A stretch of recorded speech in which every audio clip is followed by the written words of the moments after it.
Bonsoir, bonsoir et bienvenue à toutes et à tous. Un grand merci pour votre participation. On va laisser les participants se connecter progressivement et nous rejoindre.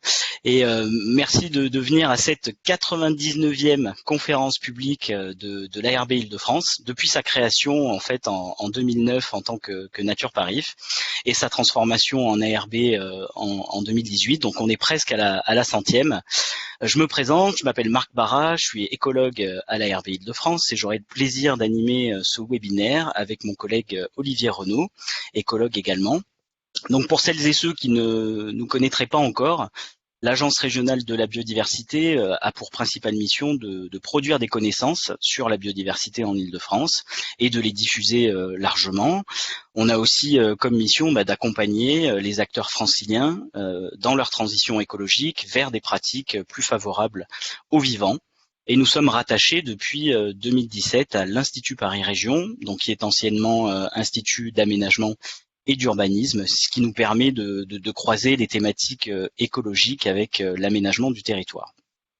Donc on va aborder ce soir le thème fondamental de l'agriculture et de ses liens avec la biodiversité.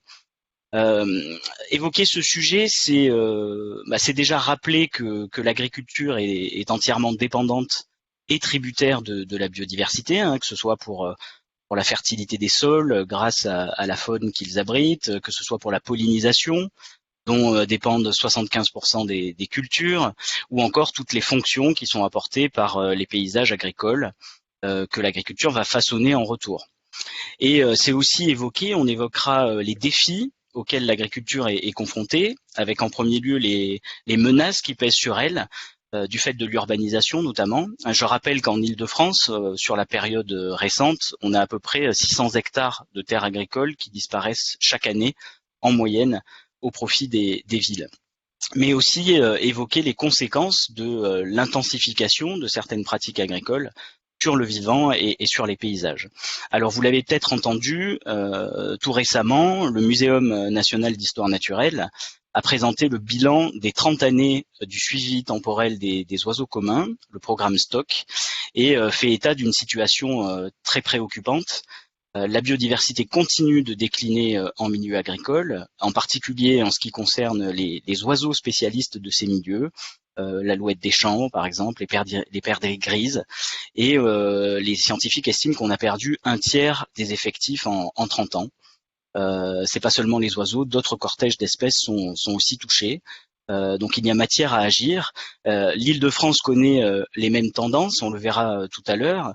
Et même si les paysages agricoles restent variés, ce sont les grandes cultures céréalières qui dominent et qui sont caractéristiques finalement de cette simplification des habitats et des fonctions écologiques. Alors ce constat, il ne doit pas pour autant cacher les avancées qui ont déjà été mises en œuvre par les agriculteurs et la possibilité d'une autre agriculture qui s'appuie sur la biodiversité justement pour en retirer des bénéfices, pour produire mieux, tout en diversifiant les productions et les paysages. Et donc ce sont ces facettes, ces différentes facettes de ce qu'on appelle de plus en plus l'agroécologie qu'on a souhaité mettre en lumière ce soir. On écoutera tout d'abord Olivier Renaud, donc qui est écologue à l'ARB Île-de-France, en charge des questions agricoles, et qui reviendra dans une introduction sur les enjeux de l'agriculture francilienne et les pistes de solutions pour une agriculture favorable aux vivants. Et ensuite, nous aurons le plaisir d'écouter Florian Gamet, qui est agriculteur à Ténisy, à côté de Provins, qui est installé depuis 2006 et qui a progressivement converti l'ensemble de ses parcelles en agriculture biologique. Et ce n'est pas tout, puisqu'il réfléchit aussi à d'autres moyens pour reconquérir la biodiversité au cœur de ces parcelles, en plantant des haies, en installant des arbres d'alignement entre les parcelles, en diversifiant les productions. Voilà, il nous racontera tout ça tout à l'heure. Et entre-temps, on aura l'occasion de vous présenter le dernier né de nos clips pédagogiques, mais j'y reviendrai. Voilà, avant de laisser la parole à Olivier, j'en termine là simplement pour vous donner quelques consignes pratiques relatives à notre interface. Vous avez deux chats à disposition sur la droite. Un premier qui s'appelle le Q&A, donc questions et réponses. Vous pouvez là-dedans poser vos questions directement aux intervenants. On s'occupera de faire une sélection et de les poser ensuite oralement pendant le temps d'échange à la fin. On aura 20-25 minutes d'échange ensemble. Et puis il y a aussi le chat de l'événement qui est accessible à tous, simplement pour dialoguer, pour partager des ressources ou des informations relatives à l'agriculture, à la biodiversité, à ce qu'on va se raconter pendant ces 1h30. Voilà, j'en ai terminé et je laisse la place tout de suite à la séquence introductive avec Olivier Renaud sur les liens entre agriculture et biodiversité. C'est à toi, Olivier. Merci beaucoup Marc pour cette introduction. Alors, je vais commencer par un état des lieux de la biodiversité francilienne. D'abord pour vous dire que, de l'agriculture francilienne, d'abord pour vous dire que cette agriculture, c'est en surface 49% de l'Île-de-France, donc la moitié quasiment de l'Île-de-France, 4800 exploitations agricoles à peu près, qui sont majoritairement orientées vers les grandes cultures. Donc on le voit sur le graphe de droite. Donc c'est la proportion d'exploitation en fonction des divers types de cultures, et vous voyez que on a une très grosse majorité, 79% d'exploitations qui sont en grande culture, principalement en blé. On a aussi du maraîchage et de l'élevage, et donc le maraîchage figure sur ce graphe en violet. Vous voyez que sur la carte de gauche, le maraîchage se situe principalement autour de la petite couronne. Alors ça, c'est une illustration intéressante qui montre que on produit pour certaines productions, on produit plus qu'on consomme, et pour d'autres, c'est l'inverse. Donc là, vous avez en pointillé les cercles, ce qui est produit, ce qui est consommé en Île-de-France, et puis les disques colorés qui représentent ce qui est produit. Donc vous voyez qu'on produit plus de blé qu'on en consomme en Île-de-France. Par contre, pour les autres productions, et notamment pour tout ce qui concerne l'élevage, on est très loin d'être autonome dans notre région. Une donnée intéressante sur les circuits courts de proximité qui représentent environ 15 à 20% de la consommation alimentaire. Et puis on a aussi des informations sur l'agriculture biologique, informations qui montrent que en 10 ans, on est passé de 2,7% à 11% des fermes en bio, et en surface 1,2% à peu près 5% de la surface en bio. Alors, les agriculteurs, alors j'ai mis ces photos parce que en fait, les agriculteurs ne produisent pas uniquement des denrées alimentaires ou du textile, ils produisent aussi des paysages. Et d'ailleurs, c'est la même racine que le mot paysan. Alors, c'est vrai que ces paysages ont eu tendance à se simplifier au cours de la deuxième moitié du siècle dernier, sous l'influence des politiques publiques, ceci afin de garantir l'autonomie alimentaire de la France, qui était sinistrée après la Deuxième Guerre mondiale. Et donc, qu'est-ce qu'on a fait? On a cherché à simplifier le système, à simplifier les agrosystèmes, et à intensifier les productions. Alors qu'est-ce qu'on a fait? On a par exemple utilisé le remembrement pour l'agrandissement des parcelles. On le voit sur cette photo aérienne qui compare un parcellaire entre 1949 et 2017. Et vous voyez qu'effectivement beaucoup de parcelles ont fusionné.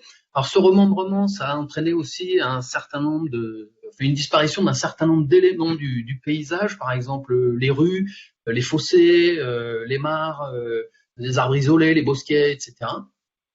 On a aussi connu une spécialisation des produits. C'est-à-dire qu'en fonction des régions, on s'est spécialisé plutôt sur l'élevage, plutôt sur les grandes cultures. Et puis, il y a eu diverses conversions de pâture en culture, et puis bien sûr la mécanisation, avec pour conséquence la disparition des animaux des champs en grande culture, et donc des amendements organiques. On va y revenir tout à l'heure.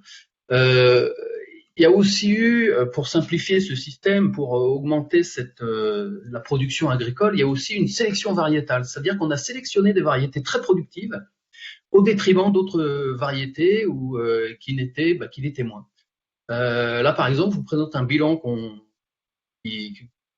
au niveau mondial. On a sur 6000 espèces de plantes cultivées, vous voyez qu'il y a 3 céréales, le blé, le riz, le maïs. qui fournissent plus de 50% des protéines, des apports alimentaires de l'alimentation humaine. Et puis la FAO nous indique aussi qu'il y a une race traditionnelle de bétail qui s'éteint chaque semaine. Alors ça c'est un zoom sur l'utilisation des engrais azotés. Je disais tout à l'heure que on a petit à petit avec la spécialisation retiré les animaux des champs. Et en fait ça s'est accompagné, enfin en tout cas ça s'est produit suite à la production de la première tonne d'ammoniac de synthèse au tout début du siècle dernier, où on a réussi à produire de l'ammoniac à partir de l'azote de l'air. Alors le souci, c'est que les végétaux ne sont pas forcément capables de gérer les excédents, et que ces excédents d'engrais azotés peuvent se retrouver dans les milieux naturels, notamment les cours d'eau ou les nappes phréatiques, voire sur les littoraux, et provoquer ce qu'on appelle l'eutrophisation des milieux, c'est-à-dire la prolifération d'algues ou de végétaux qui ne sont pas des végétaux cultivés. L'intensification agricole, c'est aussi s'appuyer sur des produits phytosanitaires ou produits phytopharmaceutiques, qu'on appelle aussi des pesticides.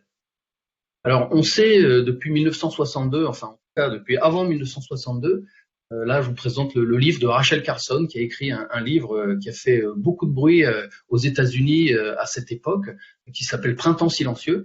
On sait que ces pesticides ont un effet sur l'environnement, et malgré tout, on a du mal à s'en séparer.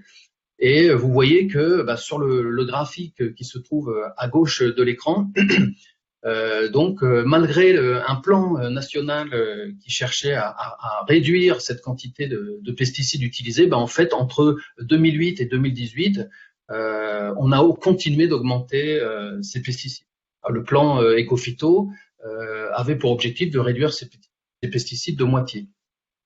Sur le graphique qui se trouve à droite, vous voyez le type de pesticides qui sont majoritairement utilisés en agriculture en Île-de-France. Donc, en fonction des couleurs, vous avez soit les molluscicides, donc qui vont s'attaquer à leur cide. Le suffixe cide signifie tuer, comme dans parricide, homicide ou plus récemment féminicide.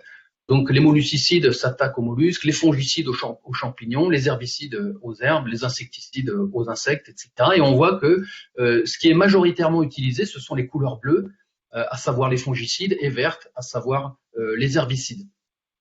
Alors, on l'a vu, Marc en a parlé, cette agriculture, elle a des effets sur la biodiversité. Alors, je présente ici un avis de l'Académie des sciences qui est sorti en tout début d'année, titré « Le déclin des insectes, il est urgent d'agir », et qui montre que en fait, ce déclin des insectes, il est lié à 4 causes principales, dont la destruction et la fragmentation des milieux naturels, mais aussi l'usage croissant de pesticides non ciblés à haute toxicité, notamment les fameux néonicotinoïdes.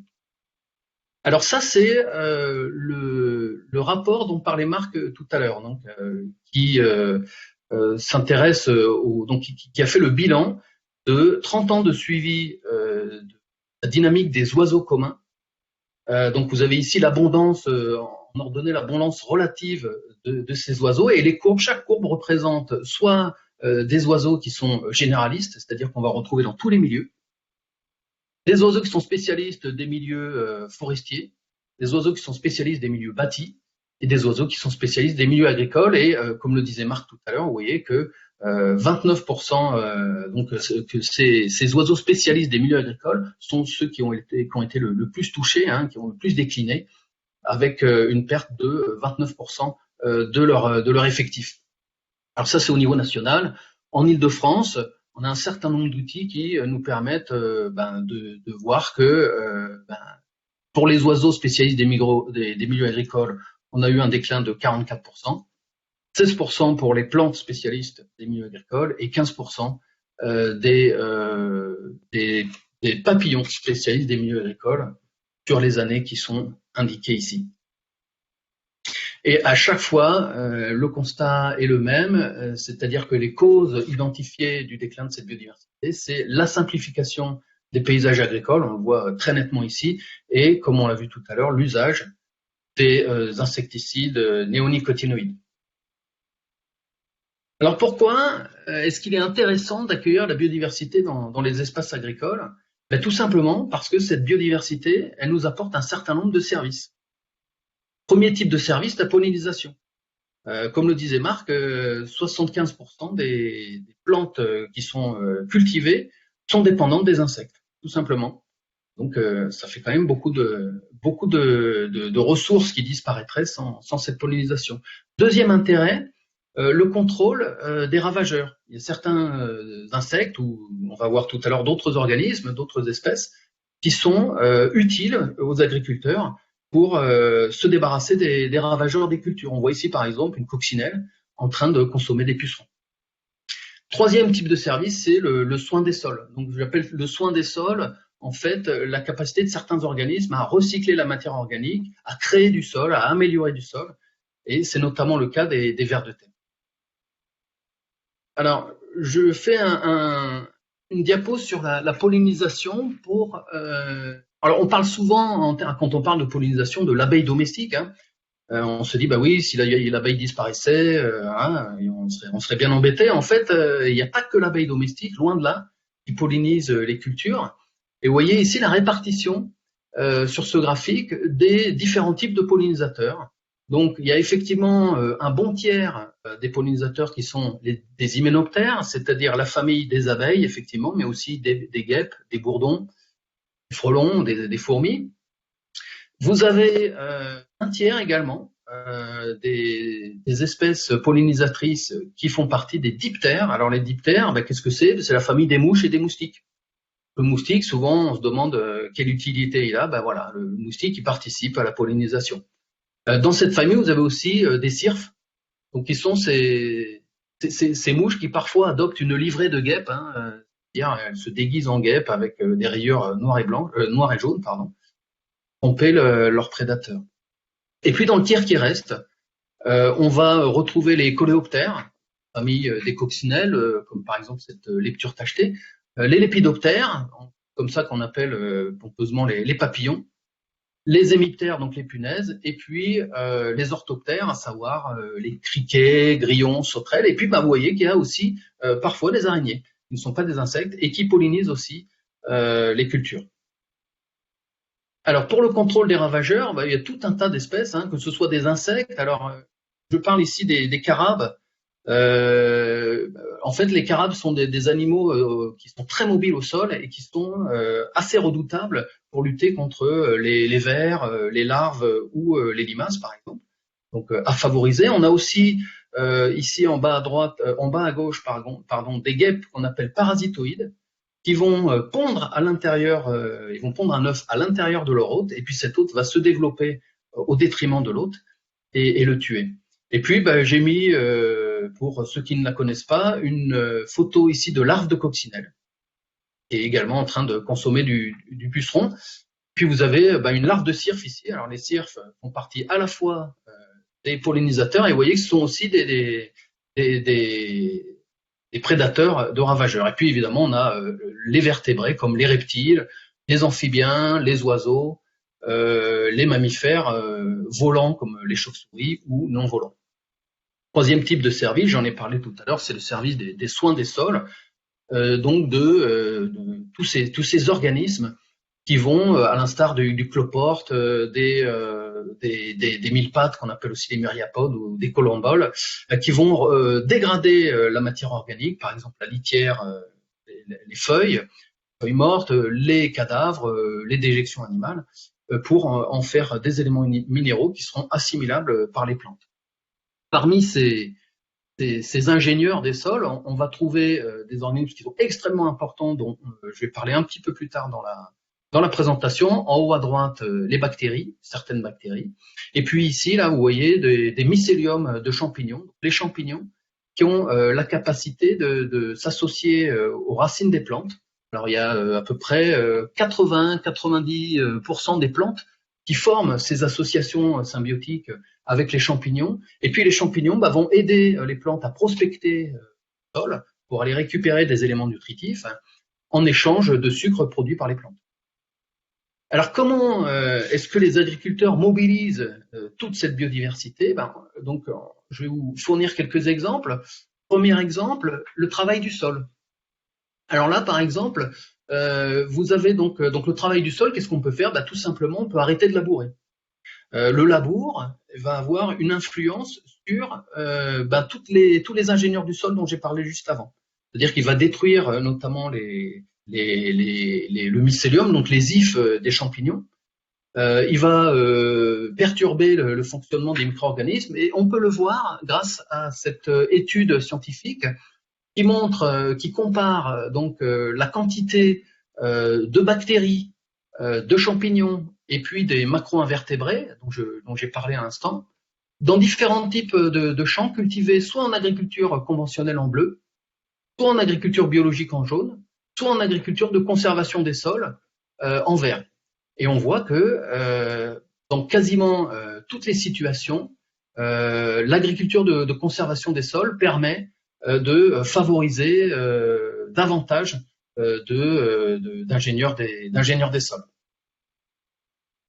La réduction des engrais azotés, on en a parlé, les engrais c'est aussi un problème. Alors vous voyez ici une autre étude qui montre que quand on augmente ici la quantité d'engrais, on va avoir un effet négatif, c'est-à-dire qu'on va diminuer le nombre d'oiseaux insectivores par exemple, qui vont servir de prédateurs des ravageurs, et qu'on va aussi limiter, réduire le nombre de plantes herbacées qui pourraient être susceptibles d'accueillir en relais des pollinisateurs. Alors, comment est-ce qu'on peut se passer d'engrais azotés? Est-ce que c'est possible? Oui, c'est possible, grâce aux légumineuses. En fait, les légumineuses, c'est une famille de plantes qui sont capables de s'associer avec des bactéries du sol, qu'on appelle des rhizobiomes. Et ces bactéries, elles ont la capacité, elles, de capter l'azote atmosphérique dans l'air. Très peu d'organismes sur Terre sont capables de cette prouesse. Et ces bactéries en sont capables et elles s'associent avec les légumineuses.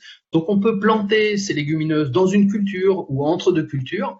On va ensuite détruire ces légumineuses, soit en les enfouissant, soit en les empâturant, comme sur la photo de droite, par des herbivores qui vont produire des déjections qui vont permettre aussi d'enrichir à nouveau le sol. Alors, on appelle ces légumineuses des engrais verts. Réduction des pesticides de synthèse, on a parlé, on a vu qu'il y avait un impact, donc il y a tout un tas d'études dans la littérature scientifique qui montrent cet impact négatif des pesticides de synthèse. Donc là, je vous en ai montré une. Donc là, c'est un tableau un peu compliqué, mais que j'ai résumé avec les photos de droite, qui montre que, à nouveau, quand on augmente la quantité de pesticides de synthèse, on va avoir un effet négatif sur les fleurs compagnes des cultures, sur les carabes, dont j'ai parlé tout à l'heure, sur les oiseaux, et puis on va avoir un effet positif sur la durée de vie des ravageurs, par exemple des pucerons, puisque évidemment leur nombre de prédateurs va se réduire, donc du coup, eux, ça va les favoriser.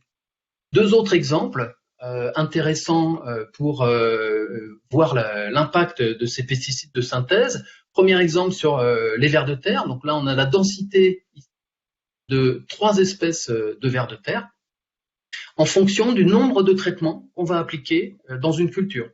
Et vous voyez que plus on augmente ce nombre de traitements, plus on diminue l'abondance ou en tout cas la densité de ces 3 espèces de vers de terre.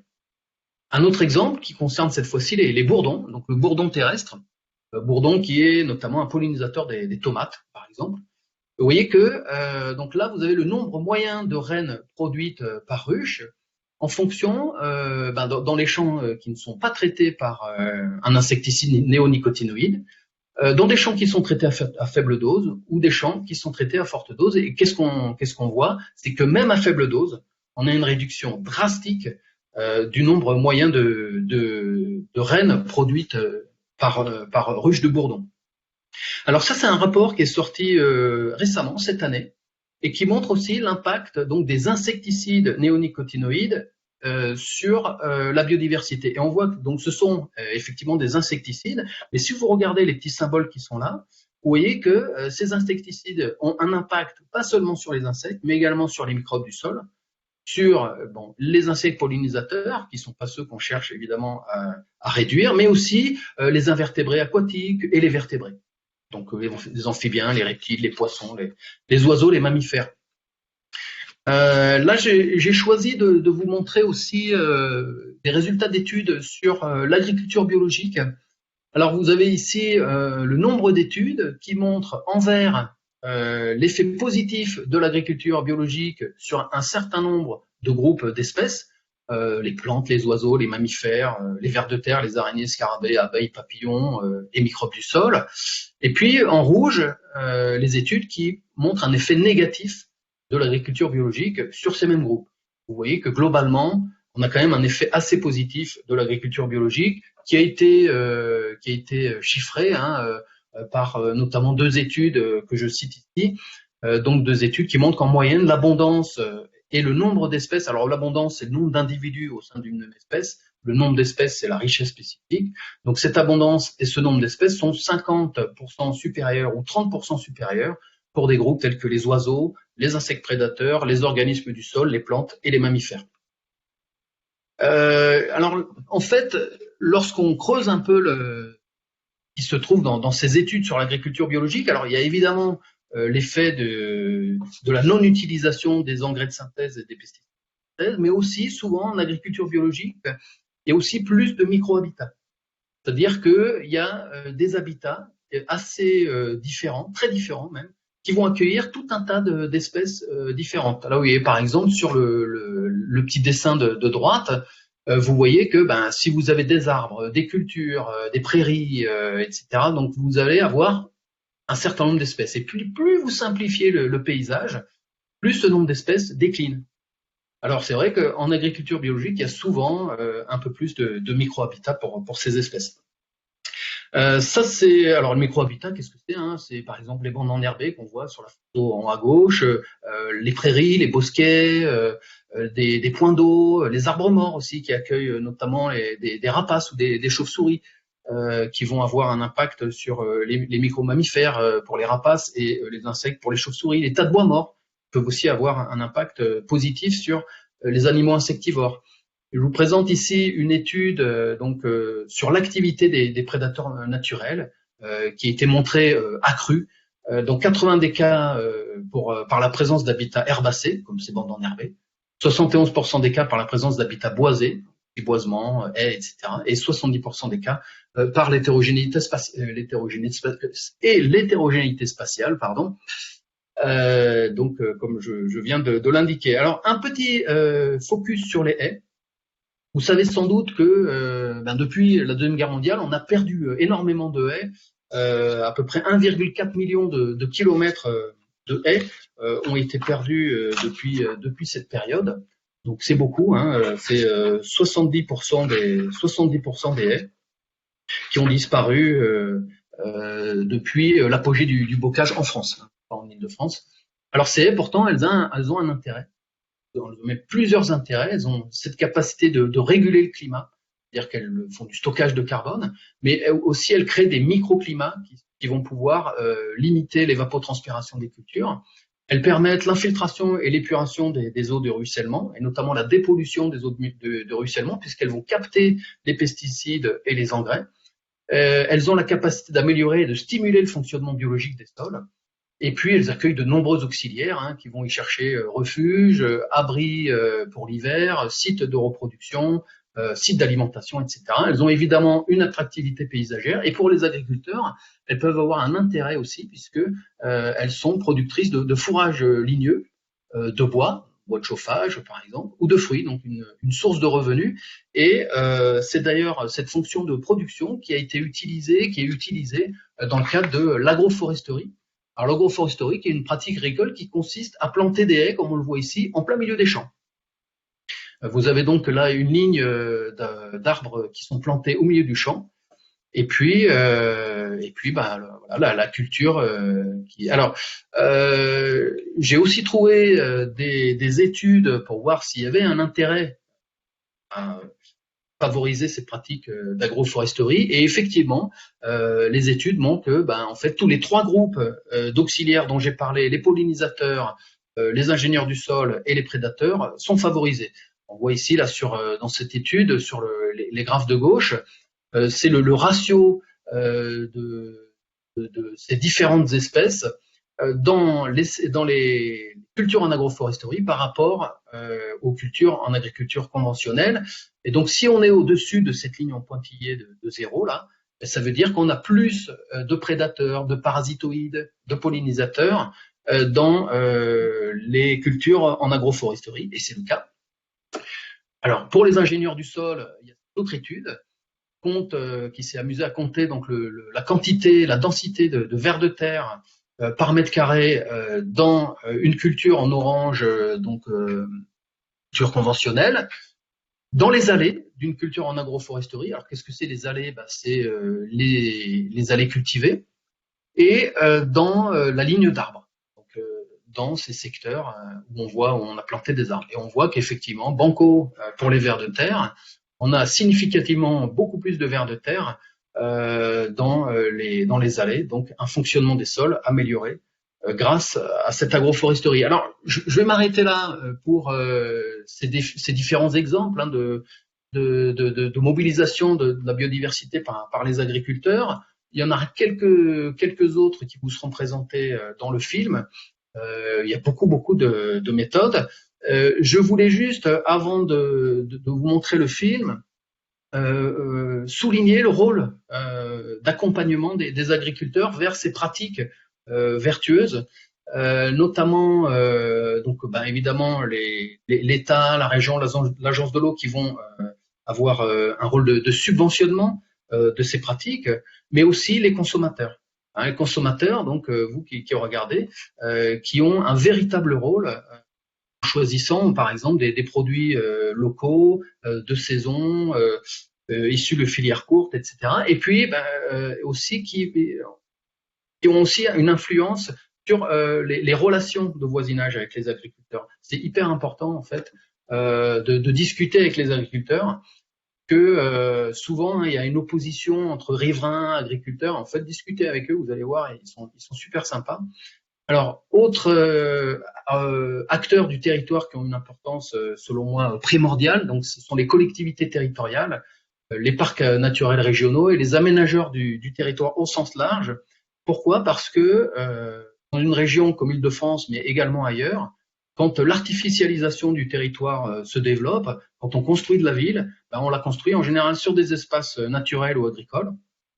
Et puis quand on la construit sur des espaces naturels, souvent on fait de la compensation écologique. Et cette compensation écologique, on va la faire sur les espaces agricoles. Vu qu'en gros, les agriculteurs payent 2 fois le coût de l'artificialisation du territoire. Dernière diapo, la diapo des messages à retenir de cette présentation qui, j'en conviens, était assez dense. Donc, comment est-ce que les agriculteurs favorisent la biodiversité? Tout simplement déjà en diversifiant à tous les niveaux. C'est-à-dire diversifier les habitats naturels, diversifier les cultures, diversifier les productions. Essayer de mettre de la diversité à tous les niveaux, au niveau de la parcelle, au niveau de l'exploitation, au niveau du paysage, etc.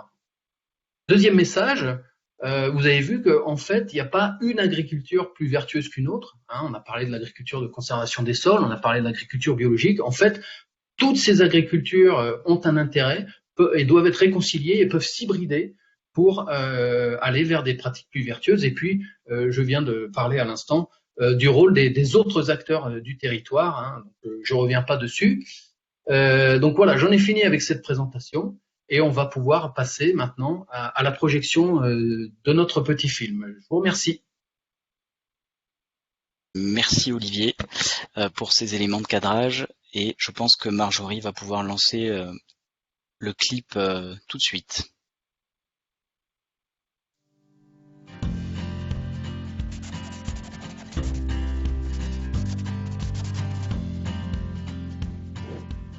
Depuis toujours, l'agriculture entretient des liens étroits avec le vivant. Elle le cultive, le sélectionne, façonne les paysages et les territoires pour nous nourrir. Elle occupe aujourd'hui près de 40% de la surface de la planète.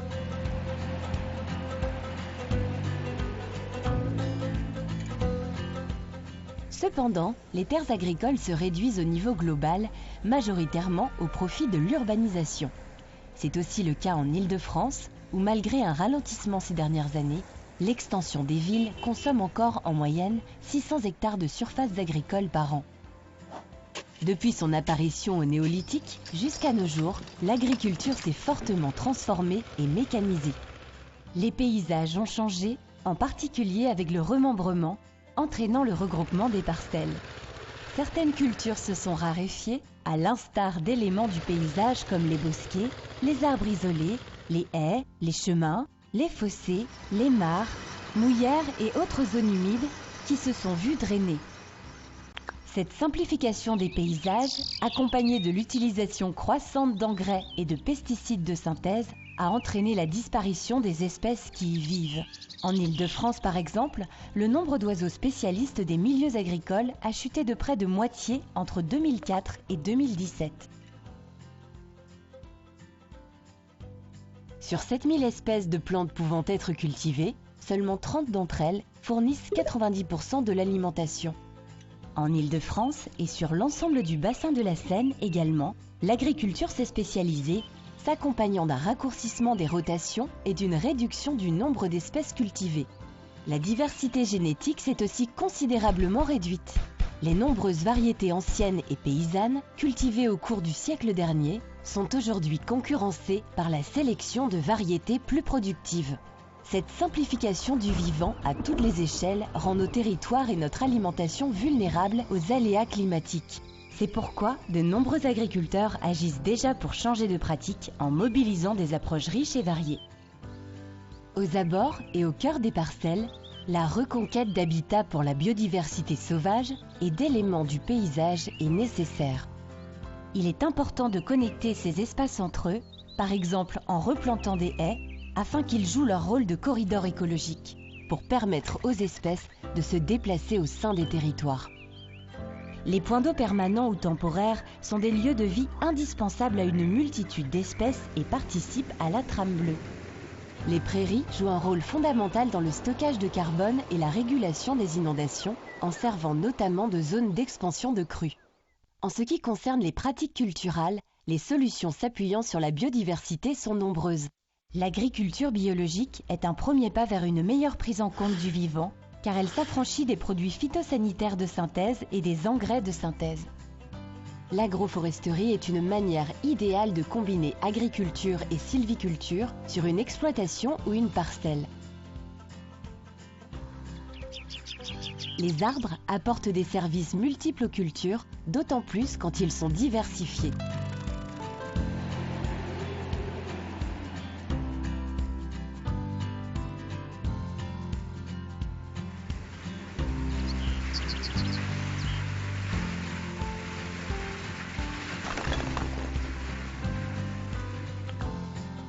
La réintroduction progressive de l'élevage extensif présente un intérêt pour conserver des milieux extrêmement riches en biodiversité comme les prairies, pour valoriser les surfaces non cultivables, enrichir les sols en matière organique et rompre avec la spécialisation des campagnes. C'est également une opportunité pour préserver des races d'élevage anciennes et rustiques dont le nombre a fortement décliné. D'autres pratiques ont des impacts positifs sur le vivant, comme les techniques culturales simplifiées. Elles consistent à réduire ou arrêter le labour pour conserver des sols vivants, à pratiquer le semi-direct, à allonger la rotation des cultures, à mettre en place des prairies temporaires ou à semer des engrais verts afin d'éviter les sols nus et de nourrir la vie du sol. Pour sortir de la monoculture, il est essentiel de varier les espèces cultivées, parfois au sein d'une même parcelle, et de réintroduire plusieurs variétés d'une même espèce pour conserver un patrimoine génétique diversifié et garantir une plus grande stabilité face aux changements climatiques. Ces différentes approches, qui relèvent de l'agroécologie, ne sont pas incompatibles et peuvent au contraire s'enrichir l'une l'autre. Elles doivent s'inspirer du contexte local. Une telle association entre production végétale, élevage et sylviculture favorise les synergies entre agriculteurs et offre de nouveaux débouchés.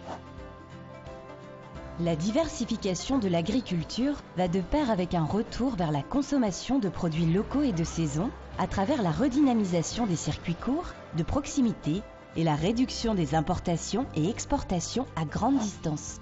Mais la généralisation de telles pratiques ne peut aboutir que si le cadre de la gouvernance, des politiques publiques et des incitations change aussi. De nombreux leviers peuvent être mobilisés à toutes les échelles, du niveau local au niveau mondial. La transformation de la politique agricole commune, à travers notamment l'éco-conditionnalité des aides, reste un des leviers principaux pour déployer plus largement une agriculture compatible avec le vivant. Ces changements prendront du temps, mais sont inéluctables pour atteindre les objectifs en faveur du climat et de la biodiversité. En attendant, les naturalistes sont aux côtés des agriculteurs pour observer et effectuer un suivi de la biodiversité dans leurs exploitations grâce aux sciences participatives. Biodiversité et agriculture sont indissociables. Ensemble, relevons le défi d'une agriculture plus compatible avec le vivant.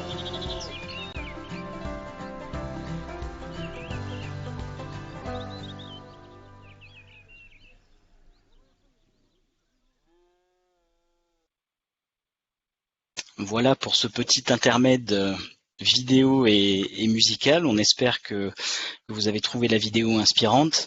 C'est un clip qui s'inscrit dans une collection de 5 films pédagogiques déjà publiés par l'ARB, qui sont destinés à vulgariser une thématique et à être largement partagés.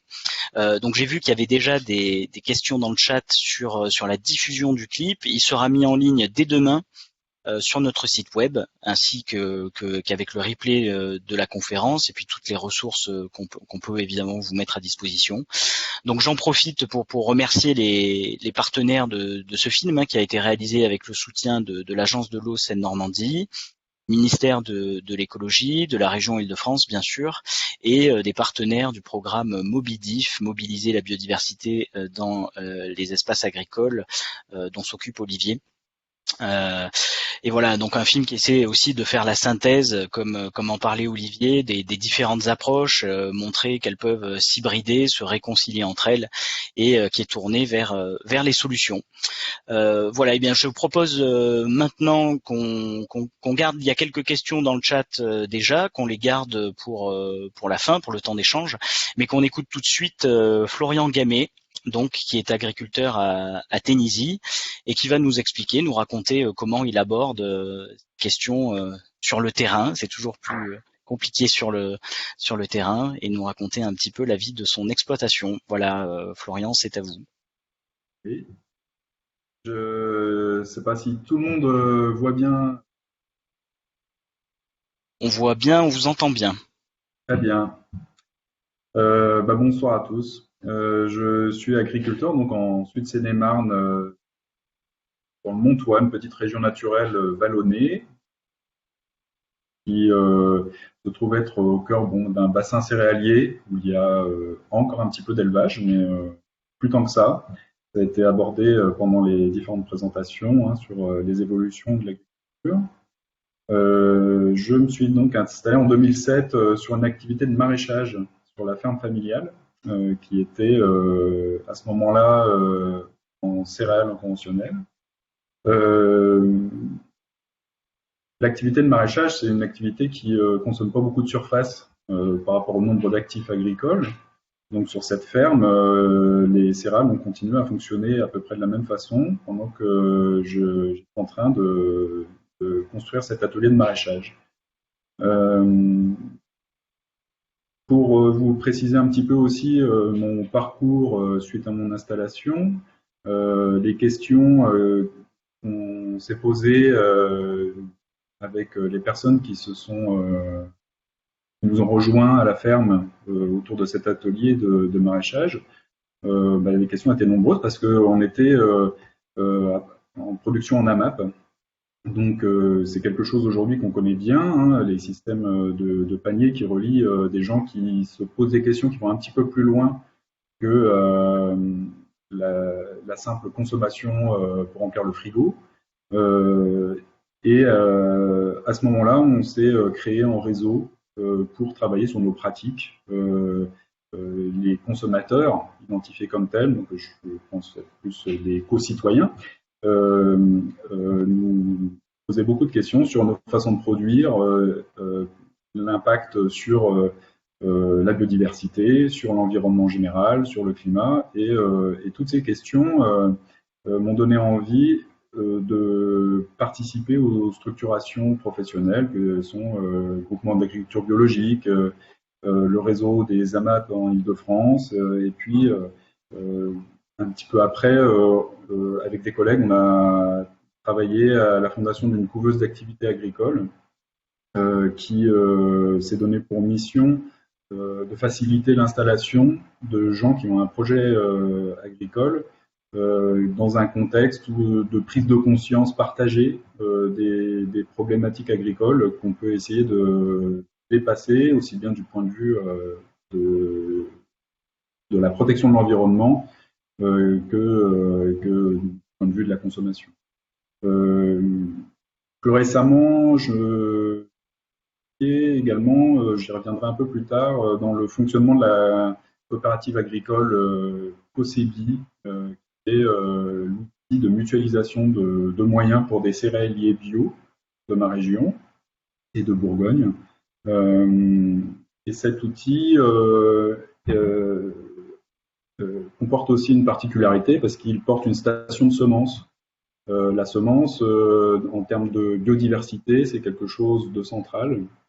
Et c'est pas central depuis quelques années, c'est central depuis 15 000 ans d'évolution de l'agriculture où les êtres humains choisissent dans des plantes sauvages, puis dans des plantes qui sont de moins en moins sauvages et de plus en plus faisant partie de leur patrimoine, ce qui va construire leur nourriture de demain. Donc cette station de semences, aujourd'hui, quand on m'a demandé un peu de participer à cette intervention sur la biodiversité, je me suis évidemment dit qu'il fallait que j'en parle parce qu'on travaille sur la diversité génétique des plantes cultivées, en particulier pour le moment sur le blé, mais d'autres sujets aussi. Voilà, donc ça, c'est pour vous dresser un petit peu ma carte d'identité. Vous avez des questions qui viennent là-dessus, donc n'hésitez pas. Histoire d'être sûr qu'on parle de la même chose, même si les grands concepts ont été bien définis par les présentations. Pour moi, quand je parle de biodiversité ou quand on en parle, ce que ça m'évoque, c'est deux choses qui sont potentiellement distinctes, mais pas toujours. C'est la biodiversité cultivée et la biodiversité naturelle. Alors naturelle entre guillemets, hein, parce que je crois qu'en France, par exemple, c'est 56% des surfaces qui sont concernées par l'agriculture. Et c'est pas loin de 90% si on y ajoute les forêts qui sont en grande partie exploitées. Alors pas de façon égale, hein, entre une prairie et un champ de blé, il se passe pas la même chose. Entre une forêt de sapin qui est destinée à faire du bois de couverture et puis une forêt en milieu rural qui sert à faire un petit peu de bois de chauffage tous les 30 ans, c'est pas tout à fait la même chose, on va y revenir. Mais en tout cas, voilà, il y a ces deux notions-là de biodiversité naturelle et biodiversité cultivée. Mais ça, c'est des terminologies qui nous permettent de penser notre impact et notre insertion dans l'environnement. Mais à chaque fois, il s'agit bien de parler d'écosystème. Et un écosystème n'a pas de limite franche. Donc quand on est agriculteur, on est dans un écosystème, on fait partie de l'écosystème, on en est un des acteurs.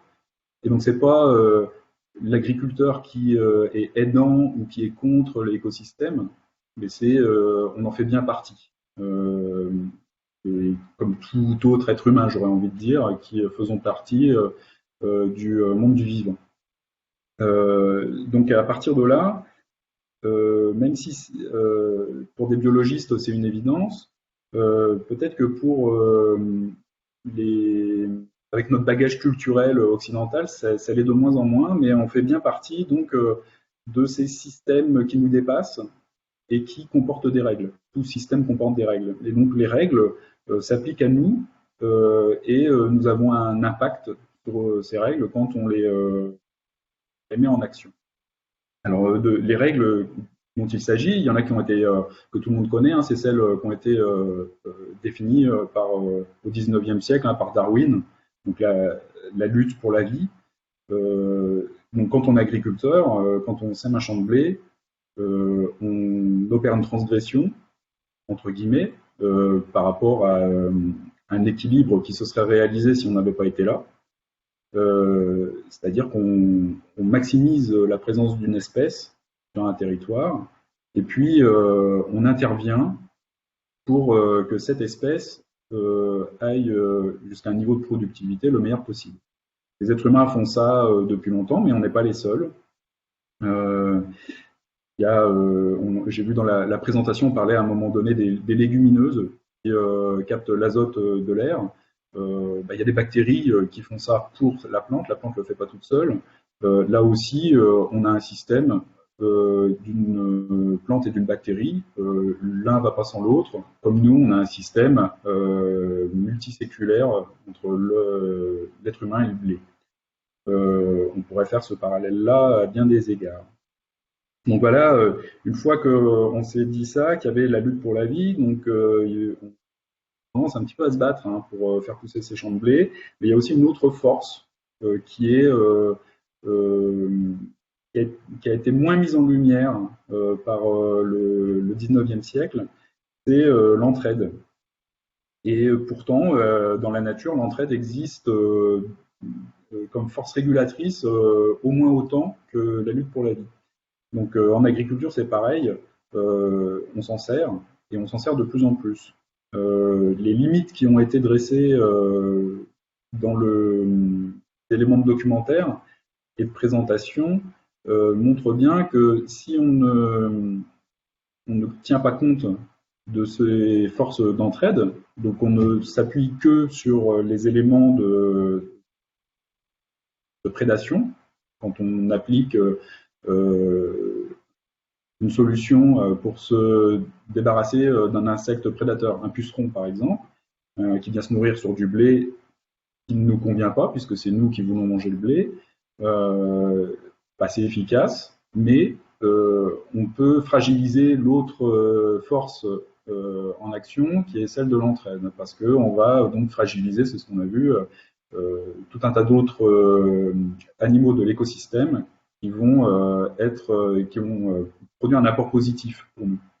Donc il faut trouver une juste adaptation à notre environnement, à notre écosystème. Et la difficulté, c'est que l'écosystème, il est large. Il n'a pas de frontières, c'est un oignon, et cet oignon n'a quasiment pas de limites.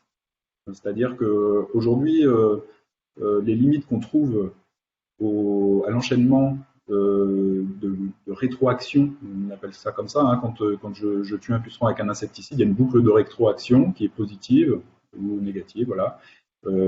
Et donc les boucles de rétroaction dans les écosystèmes, aujourd'hui, la limite qu'on leur donne, c'est le climat. Donc on est à l'échelle de la planète. Potentiellement, peut-être qu'un jour, on trouvera des limites dont il faut qu'on se préoccupe, qui seront un peu plus éloignées que la planète, si on commence à interférer beaucoup avec pour redescendre à la biodiversité des champs, la question pour un agriculteur, dans son écosystème, c'est de comprendre de quoi il est composé, cet écosystème. Donc, l'écosystème, en grande partie, dans la vie de tous les jours de l'agriculteur, c'est un écosystème humain. Donc, on a des limites du marché. Quand on vend des carottes, on ne peut pas vendre des carottes 10 € le kilo. Quand on vend du blé, on ne peut pas vendre du blé, pareil, plus que 450 € la tonne en ce moment en agriculture biologique, 200 en conventionnel. Donc ça, c'est des règles qui s'imposent à nous et qui sont limitantes pour envisager des changements dans des pratiques, quand bien même on aurait pris conscience du danger ou l'inadaptation que représente une pratique.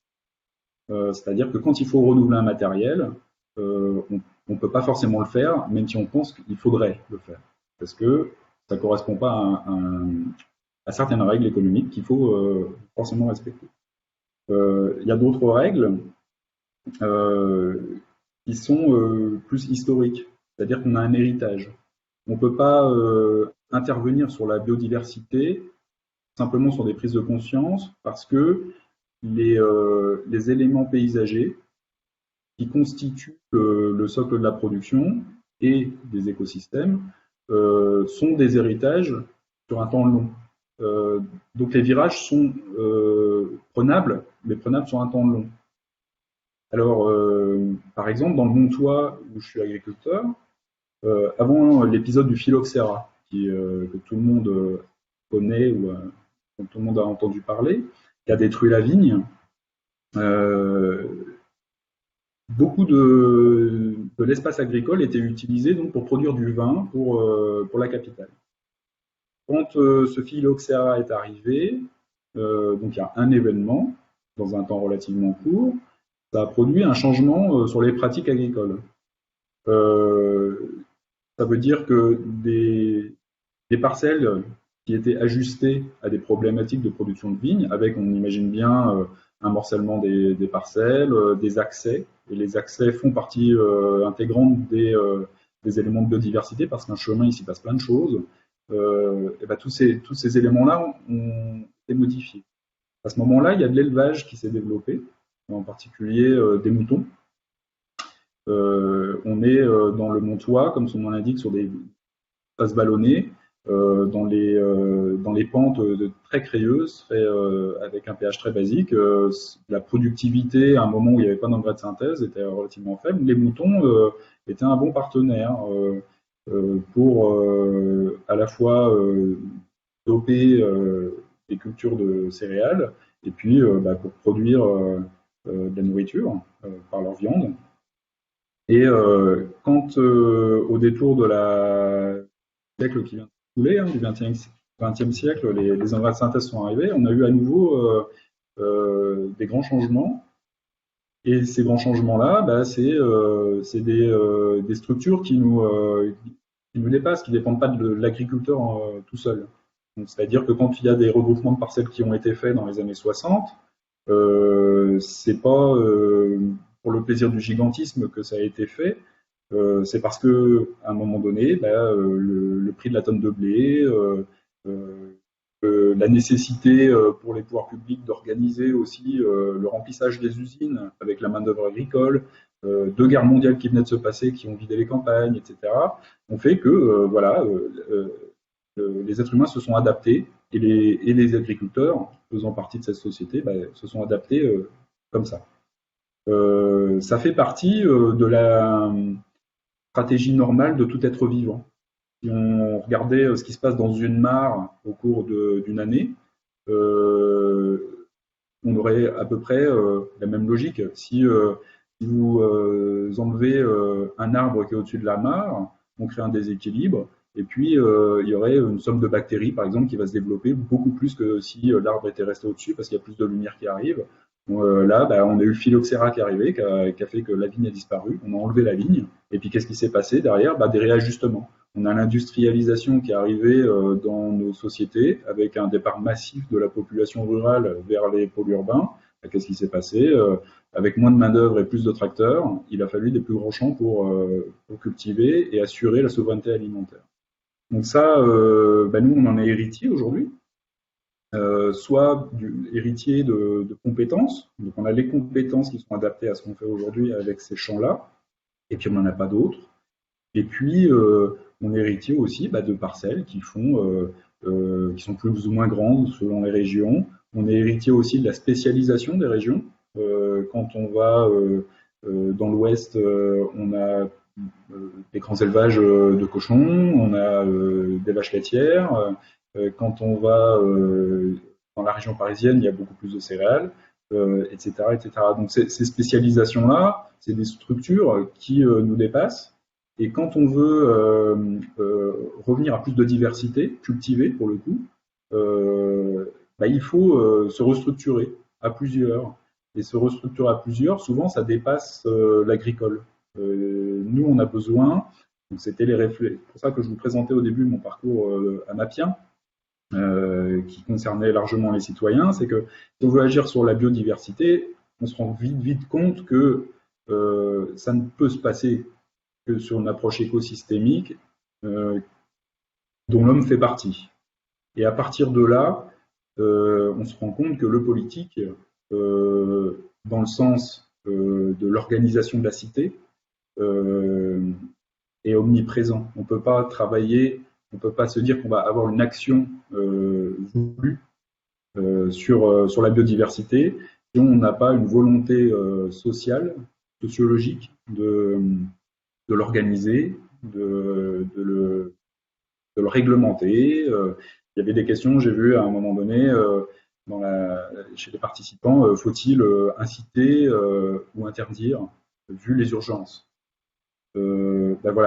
Voilà, c'est ces questions-là qu'il faut qu'on aborde, parce que on a un devoir de s'adapter, comme tous les êtres vivants, à leur écosystème, et si on ne s'adapte pas, vous savez ce qui arrive aux espèces qui ne s'adaptent pas. Hein, les dinosaures, vous en raconterez de bonnes là-dessus. Bon, bref, pour reprendre un petit peu mes notes, parce que je ne suis pas un professionnel des webinaires, je peux vous dire un petit peu ce qui s'est passé pour moi quand j'ai démarré sur le plan technique du maraîchage.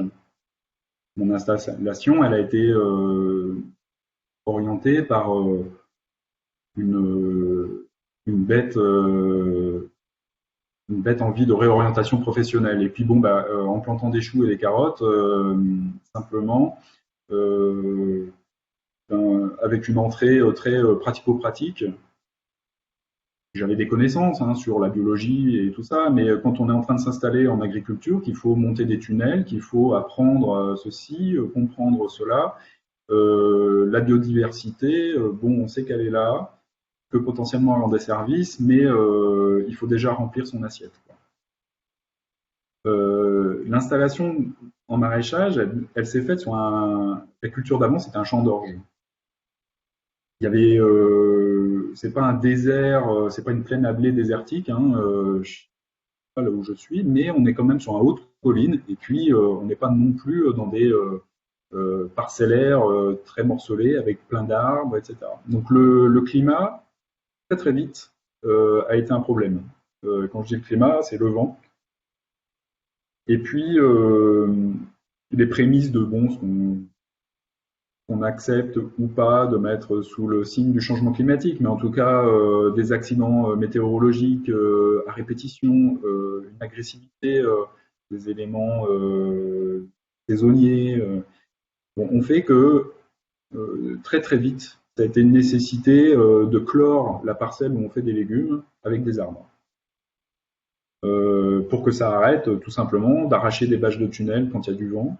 Et puis, quand on est maraîcher, on passe énormément de temps sur sa parcelle. Donc, au même titre que les pieds de courgettes, nous, on avait dû commencer à avoir du mal à supporter aussi manque d'équilibre dans l'écosystème dans lequel on était. Et donc, voilà, planter des arbres autour de la parcelle nous a paru être une évidence.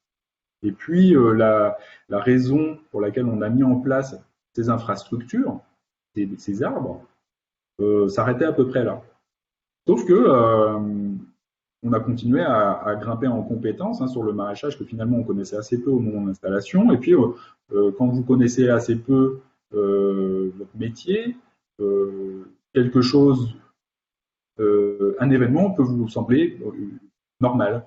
Alors, par exemple, ce qui nous semblait normal, c'était que tous les ans, nos choux soient pleins de pierrides, que tous les ans, nos poireaux soient pleins de mouches du poireau. Et puis que voilà, c'était comme ça. Et puis on était en agriculture bio, donc on mettait pas d'insecticides ou alors des bacillus machin. Il y avait des solutions qui fonctionnaient plus ou moins bien, voilà. Mais tous les ans, il y avait une agression des choux, des poireaux, c'était les principales espèces attaquées. Et puis on considérait que notre métier, c'était de faire pression par des moyens que nous on mettait en œuvre sur ces éléments-là. Puis petit à petit, les arbres qu'on a plantés ont grandi. Même si une haie, au bout de 5 ans, c'est pas encore incroyablement développé, mais on a assez vite pris conscience que il y avait de moins en moins de pierrides, de moins en moins de mouches dans les poireaux, et que l'écosystème était en en train de se mettre en place. Donc un écosystème, dont je vous parlais d'oignons tout à l'heure, un tout petit, là, à l'échelle d'un petit champ.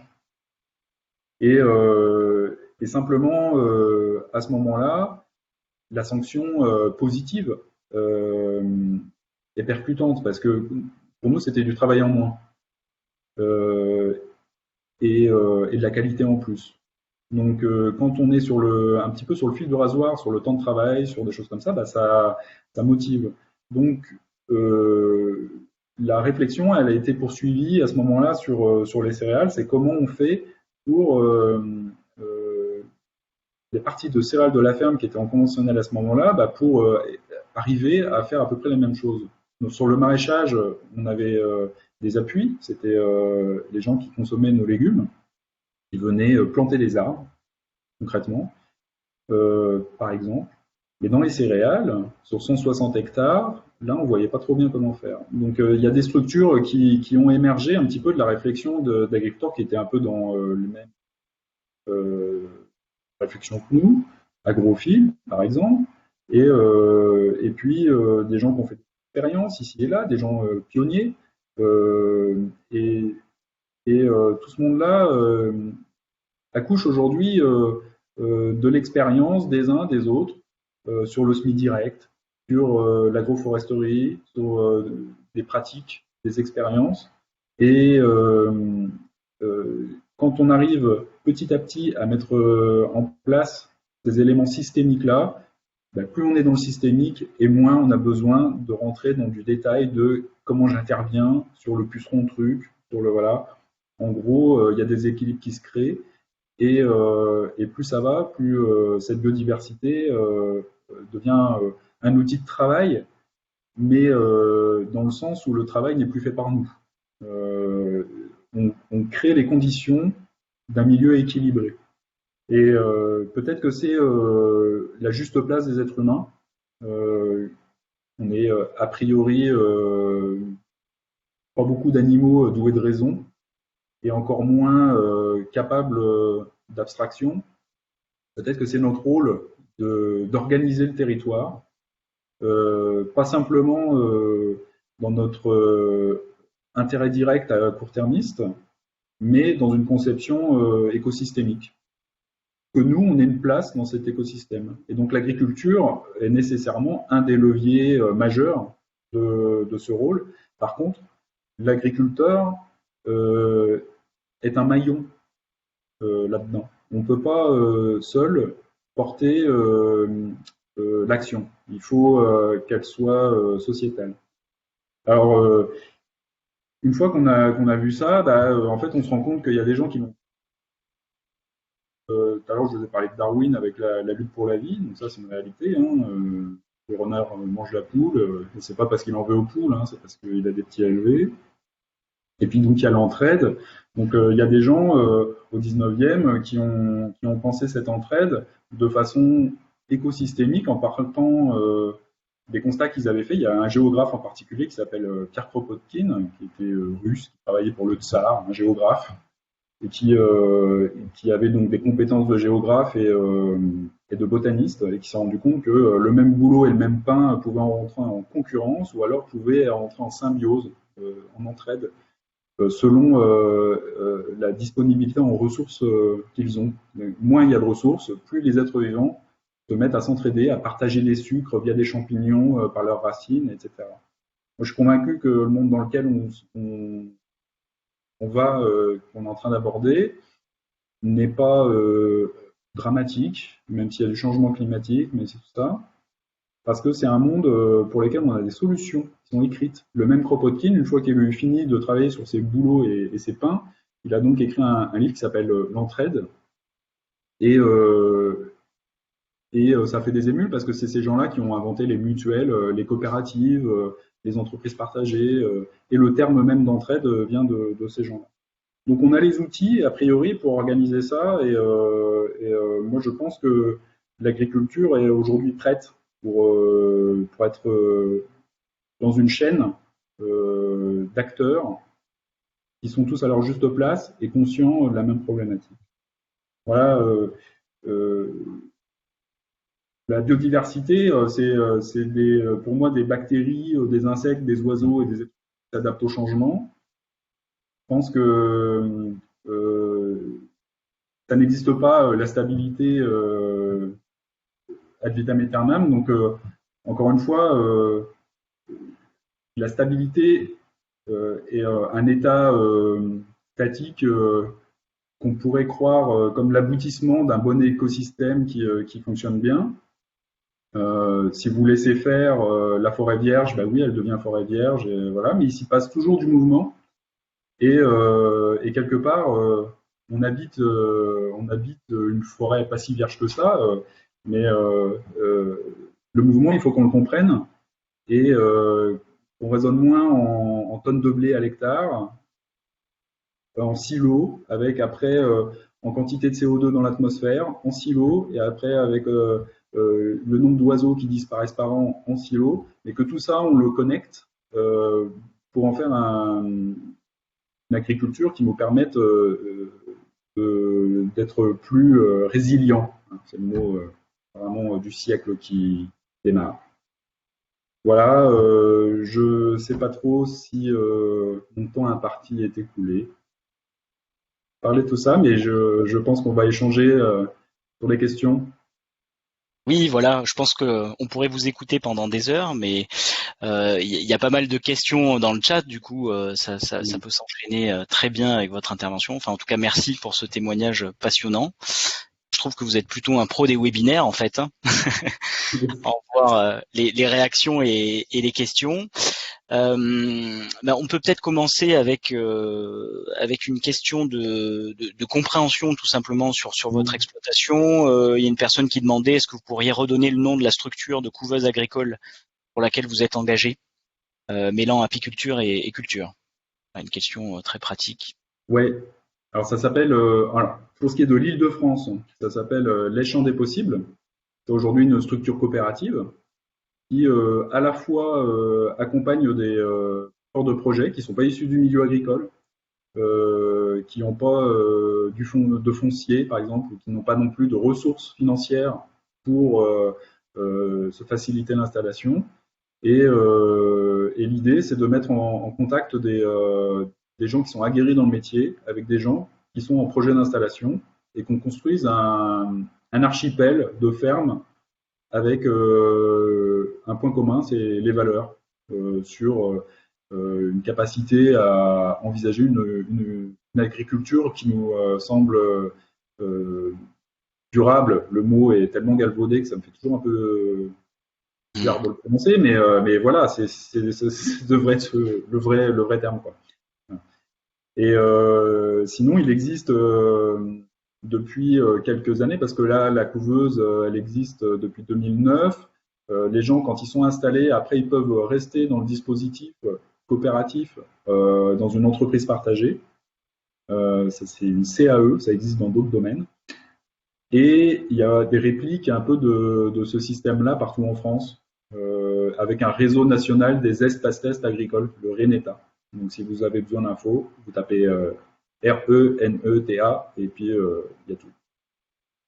Ok, merci. Du coup, de toute façon, on essaiera d'ajouter dans le chat les réponses à questions-là et les infos pour pouvoir les visionner en replay. Il y avait une question aussi qui va dans ce sens justement de réseau d'acteurs avec lesquels vous tissez des liens, ou de cet écosystème de paysans avec lesquels vous travaillez. Est-ce qu'il y en a d'autres avec qui il y a une question qui demande quelle est l'attitude des autres paysans en fait dans vos environs, et notamment parmi ceux qui sont en conventionnel. Est-ce qu'il y a une attitude de soupçon, d'hostilité à l'égard de ceux qui changent les pratiques? Pas plus qu'ailleurs, je pense. Et je dirais même que je fais pas forcément mieux qu'eux. En tout cas, moi, je me considère pas comme l'agriculteur vertueux. Je pense que les collègues le sentent. Moi, je ne crache pas sur mes collègues en conventionnel. On a des pratiques qui sont différentes, on a des objectifs qui sont différents. Maintenant, pour tout ce qui est très structurant, on respecte à peu près les mêmes règles. Un agriculteur conventionnel qui fait 4 cultures tu utilises 270 kilos d'azote sous forme ammoniacale, donc il y a un dérivé pétrolier par hectare, et voilà, comme ça, dit comme ça a l'air très différent de moi qui fais 14 cultures et qui n'a quasiment aucun intrant sur la parcelle, et surtout quand ils viennent de l'industrie chimique, c'est zéro. Ben, oui, ça fait différent comme ça. Oui, il y a des impacts biodiversité que j'ai mesurés. Voilà. Maintenant, je ne considère pas non plus que l'agriculture bio est une fin en soi. On a des pratiques en conventionnel chez certains qui vont très loin sur ouvrir la voie. Sur c'est des conventionnels qui ont utilisé le Roundup tant décrié pour avancer sur le semis sous couvert. Donc absence de rupture dans les champs, il y a toujours une plante qui vit. Et s'il y a toujours une plante qui vit, la plante c'est la base de tous les écosystèmes. Il faut du végétal parce qu'il n'y a que le végétal qui est capable de capter de l'énergie solaire pour transformer ça après en protéines et en sucre. Donc si on a des systèmes agricoles qui ont tout le temps du vert, bah, ça marche bien. Donc bref, pour dire que faut pas être manichéen, faut se garder de ça. Il y a des pratiques qu'on peut identifier comme n'étant pas adaptées aux enjeux existants aujourd'hui. Maintenant, moi, le message que je transmets aux collègues quand ils me questionnent sur l'agriculture biologique, ou justement sur potentiellement l'affect qu'il peut y avoir, parce que il y en a pas mal qui vivent mal d'être agriculteurs conventionnels, même si ils sont pas forcément critiques par rapport à ce qu'ils font. Je pense que des fois, vous pourriez être surpris, les non-agriculteurs, de vous rendre compte que les agriculteurs conventionnels sont d'une sévérité, je trouve souvent assez énorme pour leurs propres pratiques. Ils ont une autocritique qui est souvent acerbe et fine parce qu'ils ont une compétence pour l'adresser. Donc je pense que les constats ils sont partagés. Après, c'est comment on fait pour que ça change. Quand je vous dis les superstructures qui sont les mêmes, bah c'est moi je travaille aussi avec un tracteur. Mon tracteur le plus important, il fait 200 chevaux. Je pense que ça en dit long.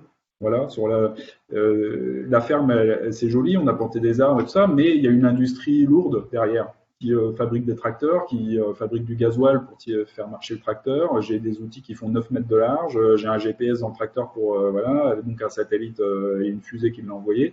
Voilà, ça fait partie du truc.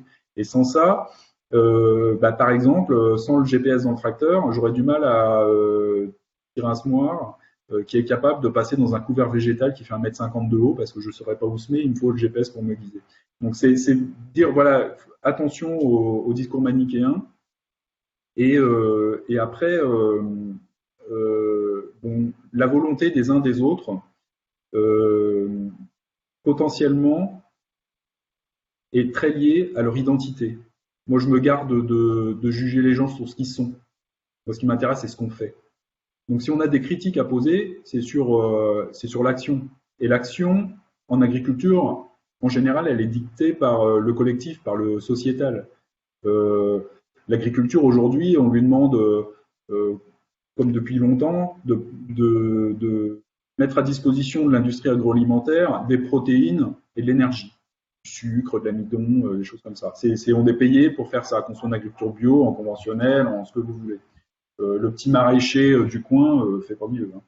Donc, quand on a compris ça, on a compris que tant qu'on a une concentration forte en milieu urbain de la population, ça va être compliqué d'être dans des circuits extrêmement courts qui vont pouvoir permettre à des gens de changer de pratique. Sur un temps court, sur un temps long, il y a plein de questions à poser. Mais en tout cas, tant qu'on a 80% de la population qui est urbaine, c'est pas trop la peine de se casser la tête. Il va falloir avoir un impact forcément assez fort sur l'environnement pour créer une économie de moyens fonctionnelle, pour que ça marche, pour que ça remplisse la gamelle à tout le monde. Quoi.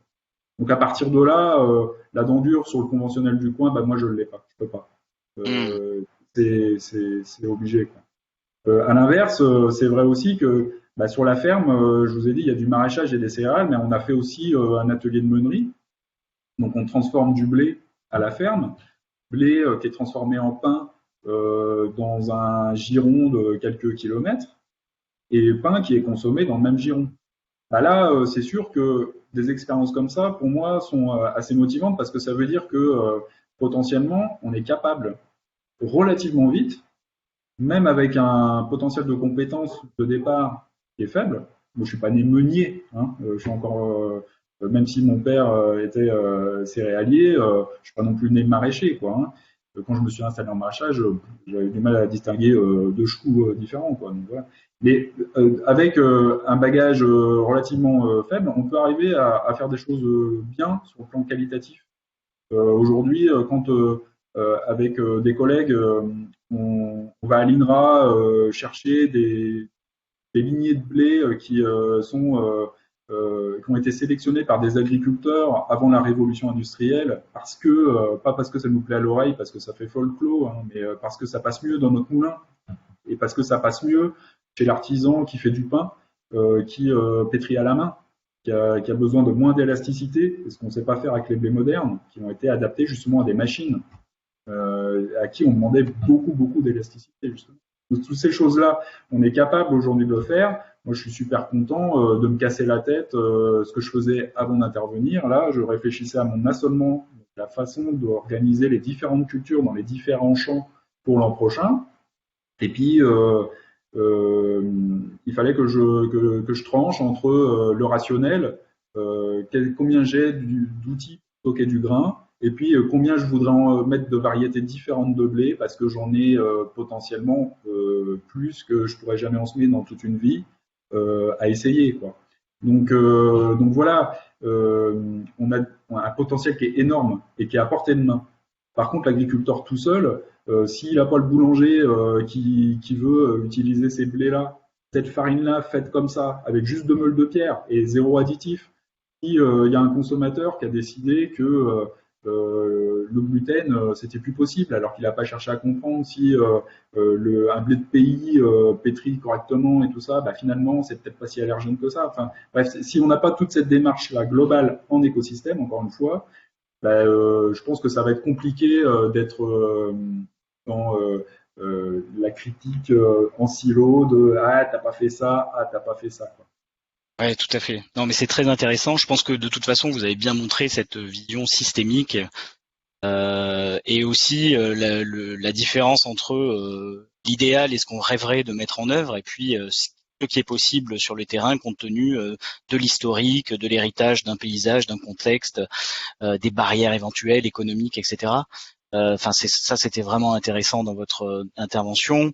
D'ailleurs, il y a eu pas mal d'échanges sur ce que vous dites, sur cette tendance à avoir une approche manichéenne entre le bio, le pas bio, et finalement, comme le disait Olivier tout à l'heure, l'agriculture est un peu enfermée dans des chapelles aujourd'hui. Soit on est bio, soit on est conservation, soit on est agroforesterie, etc. Et il n'y a pas encore assez de dialogue là-dedans.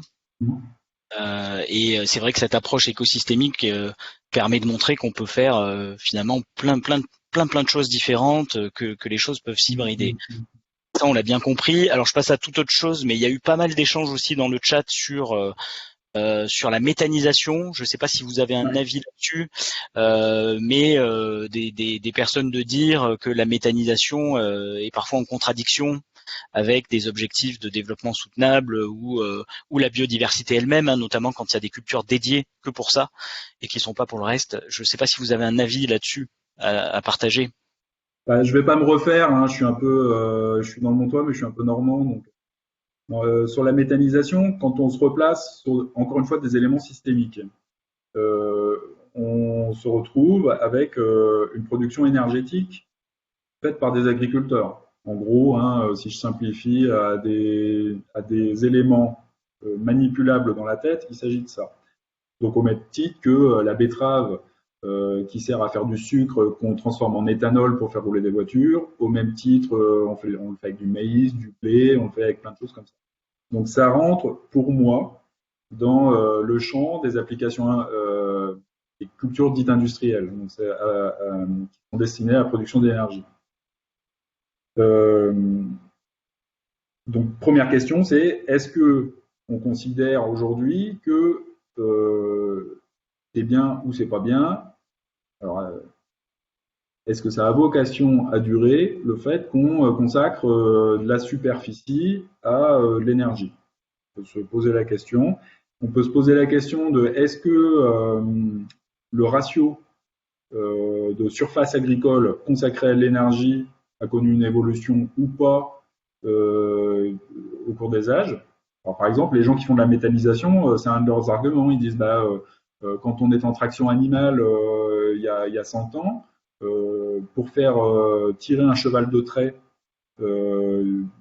beaucoup de jours par an, il fallait avoir une somme non négligeable des fermes qui était consacrée à la production de fourrage et d'avoine pour les animaux de trait. Donc c'était l'équivalent du gasoil pour le tracteur.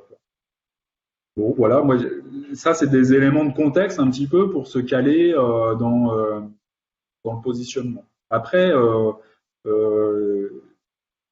on peut aussi aller voir du côté du méthaniseur en lui-même, du dispositif, de quoi il s'agit. Donc on transforme une matière organique. Alors matière organique, ça veut dire qu'il contient du carbone.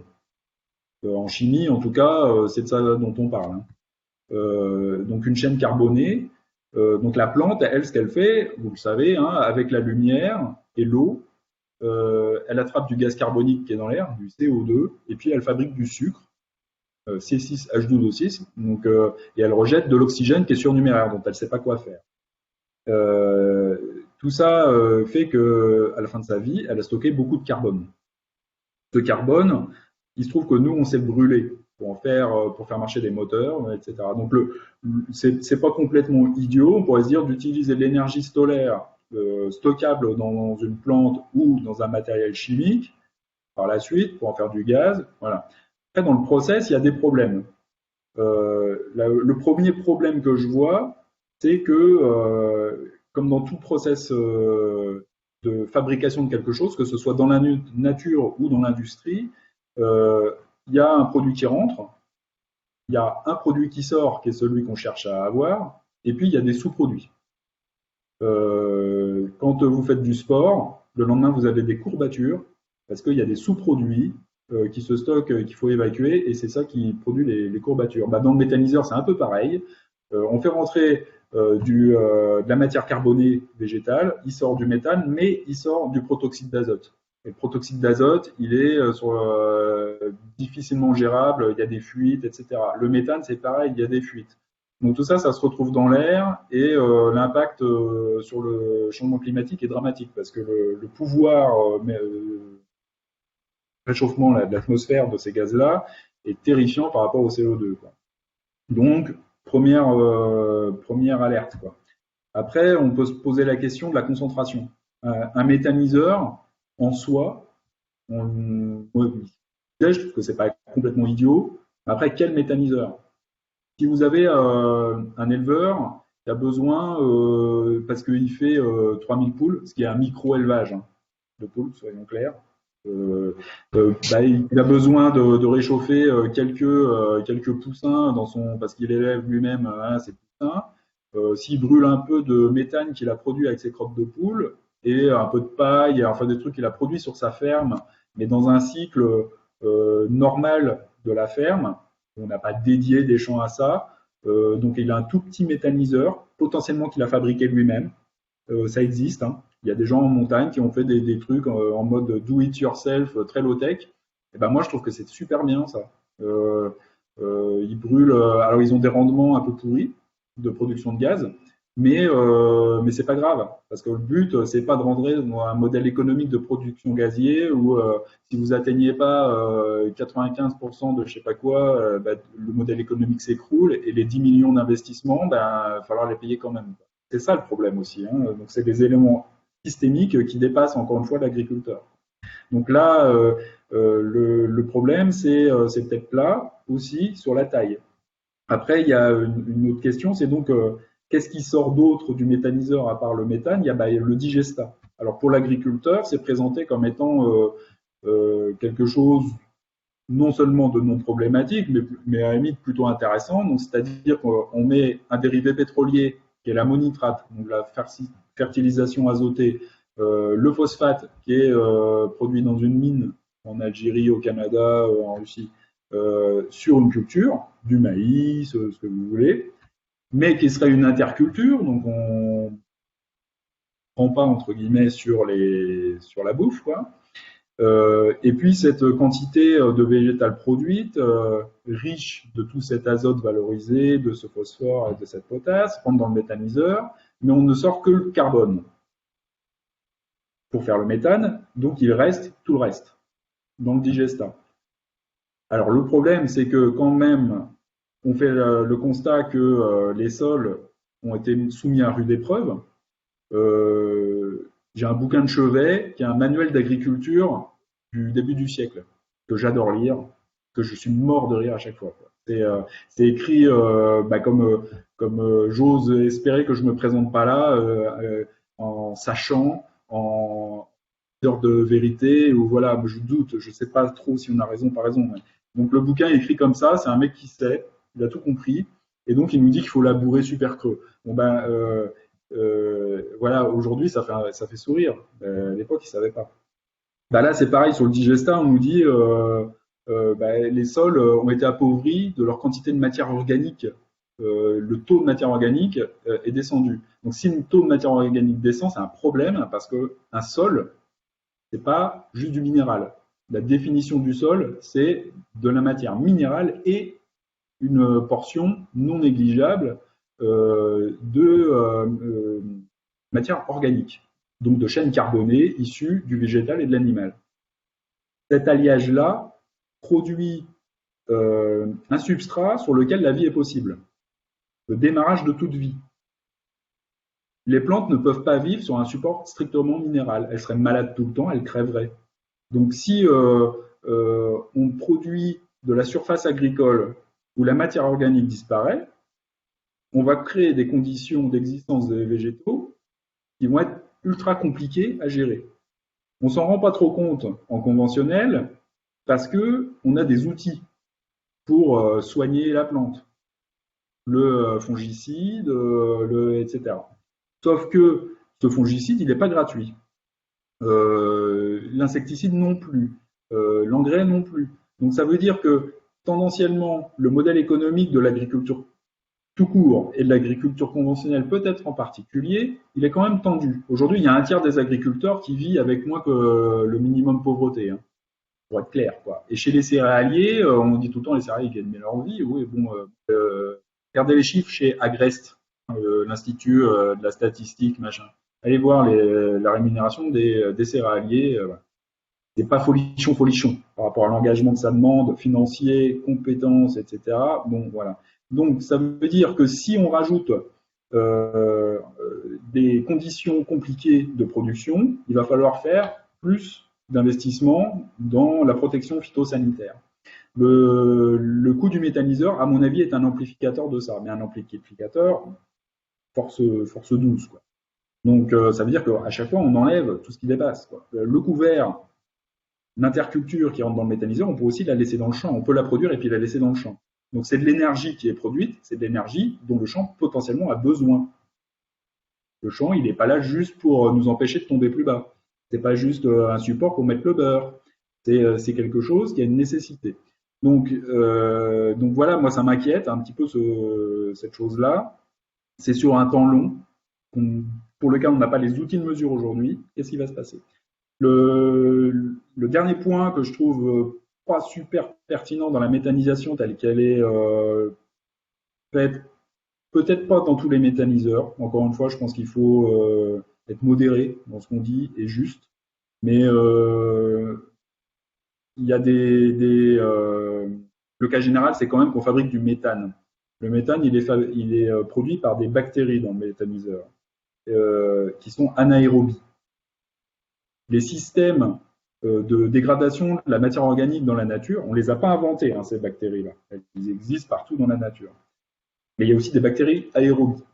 Les bactéries, les sols qui sont capables, avec des champignons, de produire une matière organique qui est capable de se combiner au minéral dans le sol, sont des bactéries aérobies. Quand on est dans la dégradation des matières organiques sous forme anaérobie dans le sol, on a des on voit l'émergence de tout un tas de problèmes, encore une fois, de maladies des plantes, etc. Et parfois des plantes réparatrices comme le chardon, comme le rumex, qui perforent le sol pour le réaérer. Et voilà, donc on retourne sur le schéma aérobie.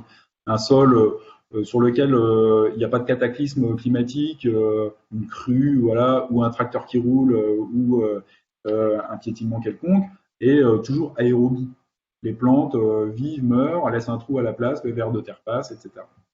Donc le digestat, pour moi, il est problématique là-dedans, c'est que on va aller remettre sur un horizon aérobie de l'anaérobie.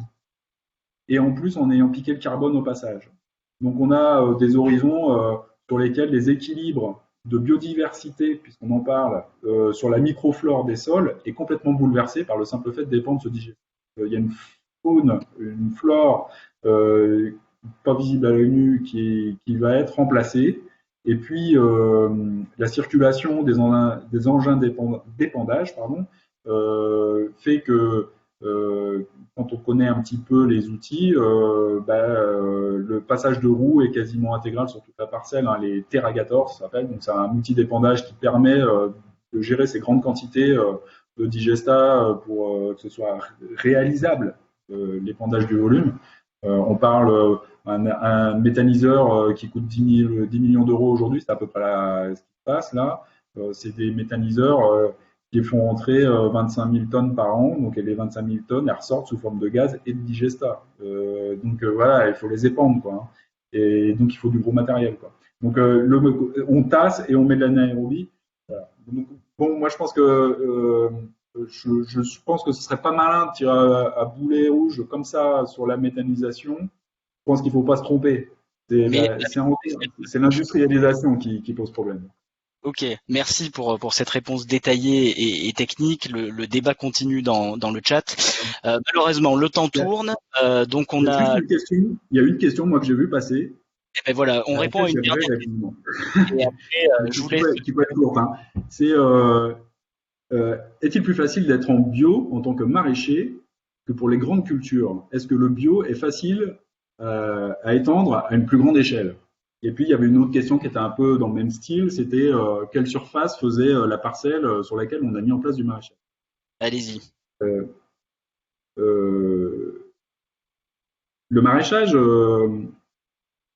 est forcément plus physique, plus engageant sur la santé des gens qui y travaillent que la céréaliculture. Moi, je fais les deux. Je le constate sans trop me poser de questions. On a des maladies professionnelles en maraîchage qu'on n'a pas en système céréalier, etc., etc. Pour autant, bon, les céréaliers qui se font tasser toute l'année dans un tracteur, c'est pas mal non plus. Mais histoire de sortir un peu de la plainte par rapport à ça, je pense que ce qui est encore une fois intéressant de se poser comme question, c'est pourquoi est-ce qu'il faudrait nécessairement qu'il y ait aussi peu d'agriculteurs pour nourrir autant de gens? Moi, j'ai pas vocation à nourrir la planète. Un agriculteur n'a pas vocation à nourrir la planète. Donc, l'agriculture bio, qu'elle soit maraîchère, qu'elle soit céréalière, etc., etc. Déjà, la question qu'on pourrait se poser, c'est pourquoi est-ce qu'on ne mettrait pas plus d'acteurs par ferme? La ferme, une ferme qui est dans la couveuse dont on parlait tout à l'heure, Champ des Possibles, qui est dans un patelin pas loin de chez moi, là, à Toussac. Il y a 70 hectares. On a fait le pari qu'on allait y loger entre 10 et 15 actifs. Ben, c'est en cours d'être fait. Et ils gagnent pas moins bien leur vie, a priori, que les autres dans le système, dans la façon d'organiser l'économie dans ces fermes-là, ça fonctionne, quoi. Donc, la problématique est vraiment une problématique urbaine, quoi, aujourd'hui. Moi, j'aimerais bien avoir des schémas dans lesquels j'aurais la latitude de produire beaucoup moins sur beaucoup moins grand, avec un schéma économique différent pour rendre ça possible. Et c'est clair que mon métier, je pense, j'en aurais beaucoup moins d'aspects très négatifs du point de vue du temps de travail, du point de vue du stress physique qu'on peut ressentir à certains moments, sur le volume d'heures à faire, sur les gestes répétitifs, sur des choses comme ça. Donc venez à la campagne faire ce doux métier. Bon ben voilà, ça fait une super conclusion ça. Venez à la campagne. Je pense qu'il y a plein de gens qui vont venir visiter votre exploitation, hein, après tout ça. Après la biodiversité, faut qu'elle s'articule aussi en forme de ruralité. Il faut que ça existe à cet endroit-là aussi. Donc, un agriculteur ne peut fonctionner que si il a une tribu d'artisans autour de lui qui font chacun leur corps de métier. Donc, moi, le monde dans lequel j'aimerais bien vivre, c'est celui-là, un monde rural où les gens ont un accès à des grands espaces, où il y a une biodiversité d'êtres humains et de plantes et d'animaux qui s'ébauditent. Je pense pas que ce soit du délire. Je pense pas que ce soit un retour à la chandelle des Amish dont on a rebattu les oreilles il n'y a pas si longtemps. Et non, ça peut être très très moderne en fait. Voilà. Très bien. Bon, mais de toute façon, on laissera les coordonnées de votre site internet et il y aura un peu de service après-vente, hein, avec toutes les questions qu'il y a dans le chat. On n'hésitera pas à envoyer vers vous. En tout cas, merci. Je dois me faire le maître du temps parce qu'on a largement dépassé. Il est 19h45 et on va devoir se quitter. Donc, merci beaucoup, Florian Gamet, pour votre participation. Merci. Je remercie évidemment aussi Olivier Renaud pour son introduction et son témoignage, et Marjorie Mies qu'on n'a pas vu ce soir mais qui est derrière l'écran et qui nous aide à organiser tous les événements de l'agence et toutes les conférences publiques depuis le début. Le replay de la conférence, comme on disait, sera disponible très rapidement, dès demain, hein, même, sur notre site web avec les ressources. Et quant à nous, on se donne rendez-vous pour la prochaine conférence publique qui aura lieu le 23 septembre, après l'été, après les vacances d'été, toujours mêmes horaires, 18h à 19h30, et ce sera sur l'opération capitale française de la biodiversité. Et on fera un panorama des 10 ans d'action exemplaire des collectivités engagées en faveur de la nature. Voilà, je vous remercie à toutes et à tous et je vous souhaite une très bonne soirée. Au revoir. Merci à tous, au revoir.